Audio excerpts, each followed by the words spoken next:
10वीं पास है तो आपकी चतुश्रेणी में जॉब लग सकती है। चतुश्रेणी का हाल ही में एग्जाम हुआ, लेकिन क्या हुआ, वहां पर 12वीं पास भी था, ग्रेजुएशन वाला व्यक्ति भी था, इंजीनियर भी था, और सभी के बीच में जो ये कंपटीशन रहा, जिसके चलते जो ज़्यादा पढ़ने वाला था या फिर जो बड़े एग्जाम्स की तैयारी कर रहा था वो एग्ज़ाम क्लियर कर गया, और जो 10वीं पास वाले बच्चे जो अभ्यर्थी थे वो लोग थोड़े कम रह गए।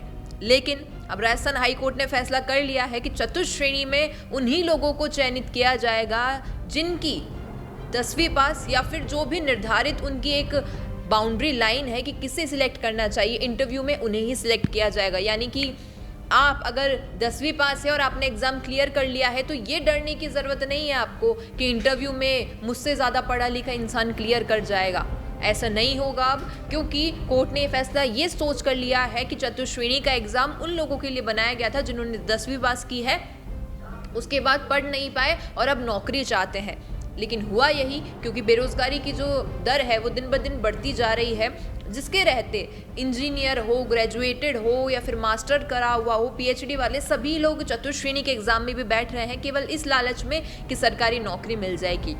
लेकिन सरकार ने भी एक्शन लिया है, और एक्शन के बाद राजस्थान हाई कोर्ट का साफ कहना है कि जो निर्धारित एक योग्यता है उसके बेसिस पर ही अब जो चतुश्रेणी है उसके इंटरव्यू में लोगों को सिलेक्ट किया जाएगा। यानी अभ्यर्थी जो 10वीं पास है उनको ज़्यादा तवज्जो दी जाएगी। एक एग्जाम्पल के तौर पे आपको समझा देती हूँ।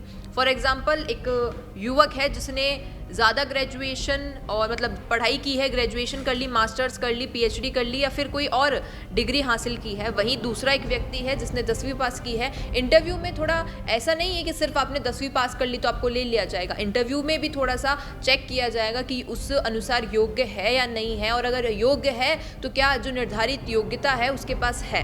अब ये जो इस वक्त घोटाला चल रहा था जिसके रहते बच्चों को परेशानी काफ़ी ज़्यादा आ रही थी कि भाई साहब क्या होगा, कैसे होगा, रिजल्ट आया इतना ज़्यादा, उसमें कट ऑफ चला गया, तो कट ऑफ जाने के पीछे इतना सारा जो ओएमआर का भी घोटाला चल रहा है, इन सब के पीछे शायद एक खुशखबरी है उन लोगों के लिए जो चतुश्रेणी के लिए ही तैयारी कर रहे थे, बाकी एग्जाम्स के लिए नहीं। और शायद एक दुख की खबर उन लोगों के लिए है जो बड़े बड़े एग्जाम की तैयारी कर रहे थे और एक केवल अपनी एबिलिटी चेक करने के लिए इस एग्ज़ाम को क्लियर कर रहे थे। बाकी आपका क्या कहना है और कोई प्रश्न पूछना हो तो कमेंट में बता दीजिएगा। धन्यवाद। रुकिए और जरा ध्यान से सुनिए। क्या आप हमारी इन खबरों से अपने व्यापार को भी बढ़ाना चाहते हैं? तो आप भी खबरों के दौरान इस तरह के एलिमेंट्स पर अपना विज्ञापन दे सकते हैं, या फिर ऐसे खबर के 1 मिनट बाद अपना पूरा विज्ञापन डलवाएं, जो कि 8 लाख से ज्यादा सब्सक्राइबर्स और फॉलोअर्स वाले द फैक्ट इंडिया चैनल्स और पेजेस से राजस्थान के कोने कोने में पहुंचेगा, और इससे आपका व्यापार, ब्रांड सब कुछ बढ़ेगा।